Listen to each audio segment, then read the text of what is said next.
അപ്പോൾ ഇന്ന് നമ്മൾ വെറൈറ്റി ആയിട്ടുള്ള ഒരു ഡിഷാണ് ഉണ്ടാക്കാൻ പോണത്, ബൺ മസ്ക. അത് എങ്ങനെ ഉണ്ടാക്കണമെന്ന് നമുക്ക് നോക്കാം. അപ്പോൾ നമുക്ക് കാണാം റോഡിലൊക്കെ ബൺ മസ്ക വളരെ ട്രെൻഡിങ് ആണ്.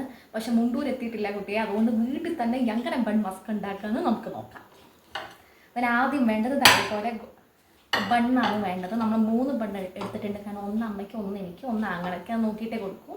3 ബണ്ണ് എടുത്തിട്ടുണ്ട്. 3 ഇതേപോലത്തെ ബണ്ണെടുക്കുക. അതിന് ശേഷം നമുക്ക് വേണ്ടത് വെണ്ണ. ഉണ്ണികൃഷ്ണന് ഇഷ്ടമുള്ള വെണ്ണയാണ് വേണ്ടത് കുട്ടി. അത് പറഞ്ഞ് തൊങ്ങനെ ഇടരുത്, 100 ഗ്രാം മാത്രമേ ഇടാവൂ. അപ്പം നമ്മൾ ബണ്ണെടുത്തു, വെണ്ണ എടുത്തു, ബണ്ണെടുത്തു, വെണ്ണ എടുത്തു. ഇത് അവതരിപ്പിക്കുന്ന വേറെ ആരുമല്ല, ഷെഫ് ഷാരൻ. അതിന് ശേഷം നമ്മൾ പൊടിച്ച പഞ്ചസാരയാണ് കുട്ടി ചെയ്ത്.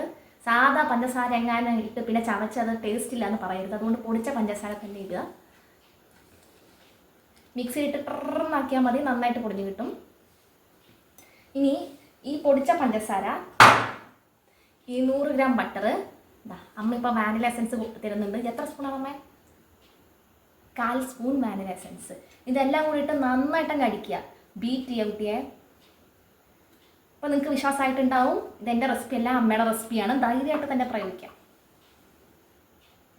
നമ്മൾ വാനില എസൻസ് 1/4 സ്പൂൺ ഇട്ടു.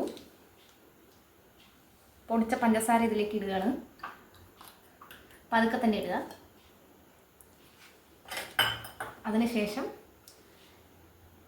ഈ വിസ്ക് ഉപയോഗിച്ച് നമ്മൾ നന്നായിട്ട് അങ്ങ് ഇളക്കി വിടുക. തൊങ്ങനെ ഇളക്കുക കുട്ടിയെ. നമുക്ക് ദേഷ്യമുള്ള ആരെങ്കിലും മനസ്സിൽ വിചാരിക്കുക. എന്നിട്ട് ശക്തി പറഞ്ഞിട്ട് അങ്ങനെ ഒരുപാട് ശക്തിയല്ല, നന്നായിട്ട് നമ്മളിത് ഇളക്കുക. അപ്പം നമുക്കിത് ഇറക്കിയിട്ട് കാണാം കുട്ടിയെ. അപ്പം നമ്മൾ നല്ലോണം അടിച്ചെടുത്തിട്ടുണ്ട്. ഇതാ കണ്ട, നല്ല സോഫ്റ്റായിട്ട് വന്നിട്ടുണ്ട്. ഇതാ താഴെ വീഴാത്തത്, താഴെ വീഴില്ല, കാരണം അത്രയും സോഫ്റ്റാണ്.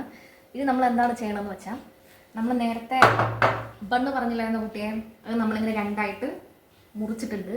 കത്തി കൊണ്ട് നന്നായിട്ട് മുറിച്ചിട്ടുണ്ട്. ഇനി ഇതിന് ഒരു സ്പൂൺ ആദ്യം എടുത്ത് തേക്കുക. എന്നിട്ട് വേണമെങ്കിൽ പിന്നെ എടുക്കാം. ആദ്യം 1 സ്പൂൺ തന്നെ എടുക്കുക. അതായത് പോലെ 1 സ്പൂൺ എടുക്കുക. തൊങ്ങനെ എടുക്കരുത്, പിന്നെ തരിഞ്ഞില്ല എന്ന് പറയരുത്. ആദ്യം 1 സ്പൂൺ എടുക്കുക. മാറി നിൽക്കുക അങ്ങോട്ട്. ഇങ്ങനെ എടുത്തു. ഇത് കാണുമ്പോഴേ നമുക്ക് കഴിക്കാൻ തോന്നും. അതുപോലെ ഇപ്പം തന്നെ വാരി കഴിക്കരുത്, പിന്നെ അവസാനം ഫില്ലിംഗ് ഇല്ലാതെയാവും. നമ്മൾ എന്നിട്ട് ഇതാ ഇങ്ങനെ തേക്കുക. ആഹാ, നന്നായിട്ട് സ്പ്രെഡ് ചെയ്യുക. ബാക്കി അമ്മ സ്പ്രെഡ് ചെയ്തിട്ട് നിങ്ങളെ കാട്ടുമായിരിക്കും. നോക്കി നിൽക്കുകയാണ് നിങ്ങൾ എന്നെ കഷ്ടപ്പെടുത്താൻ.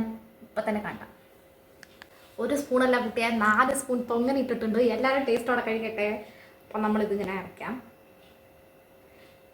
ഇതടച്ച് കഴിഞ്ഞിട്ട് എന്ത് ചെയ്യണമെന്ന് വെച്ചാൽ, കൂടുതൽ ആലോചിക്കാനൊന്നുമില്ല. എന്താ, ഈ സ്പൂണിന് എടുക്കുക. ഈ സ്പൂണിൻ്റെ ബാക്ക് വെച്ചിട്ട് നമ്മൾ എന്ത് ചെയ്യുക, നൈസായിട്ട് ഇതൊന്ന് ഇതേപോലെ സീൽ ചെയ്ത് കൊടുക്കുക. അതാകുമ്പോൾ പുറത്തേക്കുള്ളതൊന്നും അകത്തുള്ളതൊന്നും പുറത്ത് ചാടില്ല, പുറത്തൊന്നും അകത്തേക്കും വരില്ല. നന്നായിട്ട് നമ്മൾ സീൽ ചെയ്ത് കൊടുക്കുക കുട്ടിയെ. കാരണം കാണാൻ തന്നെ എന്ത് ഭംഗിയാണ്. അപ്പം തന്നെ കഴിക്കാൻ തോന്നും. പക്ഷെ കഴിച്ച വീഡിയോൻ്റെ ബാക്കി ആര് വന്നിട്ട്, ഞാൻ തന്നെ ഇടണ്ടേ. അപ്പോൾ നമുക്കിത് കാണാം. അപ്പം അങ്ങനെ കണ്ടിട്ട് പോയാൽ മതി, ഇടയിൽ കണ്ടിട്ട് പോകരുത്. എന്നിട്ട് ഈ സ്പൂൺ അവിടെ വെക്കണം, ഇവിടെ വെക്കണം എന്ന് വിചാരിക്കരുത്. പോക്കറ്റ് ഉണ്ടെന്ന് പറഞ്ഞിട്ട് നമ്മളങ്ങനെ ബുദ്ധിമോശം കാണിക്കരുത് കുട്ടിയെ. ഞങ്ങൾ പാലക്കാടുകാരെ നിഷ്കളങ്കരാണെന്ന് പറഞ്ഞ് നമുക്ക് ബുദ്ധി ഇല്ലാതെ നിങ്ങൾ ആരും വിചാരിക്കരുത്. നമ്മൾ ഏപ്രിൽ ഇടുമ്പോൾ നിങ്ങൾക്ക് ചിലപ്പോൾ കൽപ്പന ചേച്ചി ഓർമ്മ വരും. കൽപ്പന ചേച്ചി പറഞ്ഞിട്ടുണ്ട്, ഡിപ്ലോമയിൽ കുക്കിംഗ് ഡിപ്ലോമയിൽ ഞാൻ അവിടെ കിടക്കുന്നത്, ചെടിക്ക് തടം എടുക്കുന്നത് നിങ്ങൾ അവിടെ കിടക്കുന്നത്. എൻ്റെ മഷ്റൂം സൂപ്പ് കഴിച്ചിട്ടുണ്ടോ എന്ന് കൽപ്പന ചേച്ചി പറഞ്ഞു. നമ്മളെന്ത് പറയും, എൻ്റെ ബൺ മസ്ക കഴിച്ചിട്ടുണ്ടോ എന്ന് പറയണമെങ്കിൽ നിങ്ങൾ വീട്ടിൽ പോയി ഇത് ഉണ്ടാക്കണം. നല്ല ടേസ്റ്റാണ്. ഇങ്ങനെ കഴിക്കാൻ ഇപ്പം കഴിക്കരുത്, ചായയുടെ കൂടെ കഴിക്കാവൂ. ചായ വേഗം തന്നെ എടുത്തിട്ട് വരാം. കുട്ടി അങ്ങനെ ബണ്ണ് റെഡി ആയിട്ടുണ്ട്. 3 എണ്ണം ഇതാ കറങ്ങണ കണ്ട തൊങ്ങനെ നന്നായിട്ടുണ്ട്. എല്ലാവർക്കും ഇഷ്ടമാവും. എന്താ വീഡിയോൻ്റെ ബാക്കി വരുന്നുണ്ട്. കുട്ടികളെ, സലീം കുമാർ ഏട്ടൻ പറയുന്ന പോലെ ട്വിസ്റ്റ് ട്വിസ്റ്റ് ട്വിസ്റ്റ്. നമ്മുടെ ട്വിസ്റ്റ് എന്താണെന്ന് വെച്ചാൽ, ബൺ മസ്ക സാധാരണ ചായയിൽ മുക്കി കഴിക്കുമ്പോൾ ചിറിയിൽ മൊത്തം ചായയൊക്കെ ആയിട്ട് അവസാനം പിന്നെ നമ്മൾ ടിഷ്യൂ പേപ്പർ നോക്കി നടക്കും. നമ്മൾ പാലക്കാടുകാർ സാരിയുടെ തുമ്പ് വെച്ച് തുടയ്ക്കും. പക്ഷേ ഇവിടെ എന്താണ് ചെയ്യണമെന്ന് വെച്ചാൽ, ഹെൽത്തി ഓൾട്ടർനേറ്റീവ്. വലിയ ഷെഫൊക്കെ, ലക്ഷ്മി നായർ ചേച്ചി, ഷാരൻ ഞാൻ തന്നെയാണ്, നമ്മളൊക്കെ വലിയ ഷെഫൊക്കെ ഹെൽത്തി ഓൾട്ടർനേറ്റീവാണ് എടുക്കുക. അപ്പോൾ നമ്മൾ ഗ്രീൻ ടീയുടെ കൂടെ ബൺ മസ്ക സൂപ്പറാണ് കുട്ടികളെ. അങ്ങനെ ട്രൈ ചെയ്ത് നോക്കണം. എങ്ങനെയാണെന്ന് വെച്ചാൽ, ഇത് തിളപ്പിച്ചാറ്റിയ വെള്ളമാണ്. അത് പറഞ്ഞിട്ട് ചൂട് അങ്ങനെ പോയിട്ടില്ല, ചെറിയ ചൂടുണ്ട്.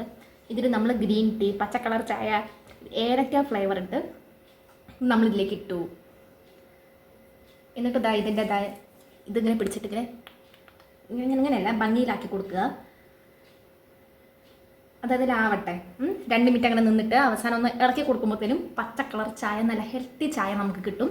അതിൻ്റെ കൂടെ ഈ ബൺ മസ്ക നമുക്ക് കഴിക്കാം. നിങ്ങൾ വിചാരിക്കുന്നുണ്ടാവും എന്തിനാണ് ഇത്ര ചെറിയ ഗ്ലാസ് എടുത്തത്, ഇവർ വീട്ടിൽ വലിയ ഗ്ലാസ്സിലെ എന്ന് ചിന്തിക്കുന്നുണ്ടെങ്കിൽ നിങ്ങൾക്ക് ബുദ്ധി ഒരുപാടായിട്ട് നിങ്ങൾ ചിന്തിക്കാമെന്ന് ഞാൻ പറയൂ. കാരണം ഒരുപാട് ചായ കുടിച്ചാൽ ഇത് പിന്നെ ആര് കഴിച്ചു തീർക്കും കുട്ടിയെ? അപ്പം നമ്മൾ ഇത് വലുതായിട്ട് കൊടുക്കുക, ചായ ചെറുതായിട്ട് കൊടുക്കുക. ഞങ്ങൾ മുണ്ടൂർക്കാർ ഫുഡ് ഒരിക്കലും വേസ്റ്റ് ആക്കില്ല കുട്ടിയെ, കാരണം ഞങ്ങൾ നിഷ്കളങ്കരാണ്. അപ്പോൾ ചായ റെഡിയായിട്ട് നമുക്ക് ബാക്കി നോക്കാം. കുട്ടിയെ രാജാ രവിവർമ്മയുടെ പെയിൻറ്റിങ് പോലെ നിൽക്കാമെന്ന് വിചാരിക്കേണ്ട, തമ്മനയിൽ നിൽക്കുകയാണ്. സൂപ്പർ സാധനമാണ്, കഴിച്ചിട്ടൊക്കെ ഉണ്ടെന്ന് പറയാം. അപ്പോൾ കുട്ടിയെ പറയട്ടെ, കുട്ടിയെ നമ്മൾ ബൺ മസ്ക കഴിക്കാൻ പോവാണ്. അപ്പോൾ വളരെ ടേസ്റ്റുള്ള സാധനമാണ് എന്ന് ഞാൻ കഴിച്ചിട്ടാണ് പറയേണ്ടത്. അപ്പോൾ നമുക്ക് കഴിച്ച് നോക്കാം. കാണുമ്പോൾ തന്നെ നമുക്കറിയാമല്ലോ അങ്ങനെ ടേസ്റ്റാണ്. അപ്പോൾ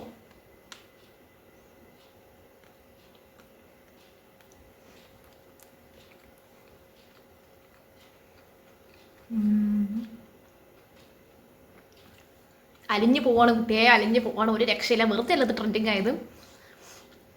ഞങ്ങൾ ഇങ്ങനെ സൂം ചെയ്യുന്നു ഞാൻ വിചാരിച്ചില്ല, അതുകൊണ്ടാണ് നിങ്ങളിതൊക്കെ കാണുന്നത്. ഒത്തിരി ബാക്കിലോട്ട് വെക്കുകയും നമ്മൾ എന്ത് ചെയ്യാം, ഇത് കുറച്ച് ഷുഗറൊക്കെ ഇട്ട്, പക്ഷെ പേടിക്കണ്ട, ഇടയ്ക്കിടയ്ക്ക് കഴിക്കാം. അപ്പോൾ നമ്മൾ ഗ്രീൻ ടീയും കൂടെ കുടിച്ചാൽ അത് കോമ്പൻസേറ്റ് ആവും. അപ്പോൾ നമുക്ക് ഗ്രീൻ ടീ കുടിക്കാം. കുട്ടിയെ തൊങ്ങണം നന്നായിട്ടുണ്ട്.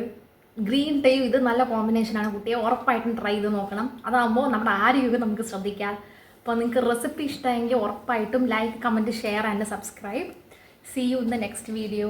Have a nice day. നല്ലൊരു ദിവസം.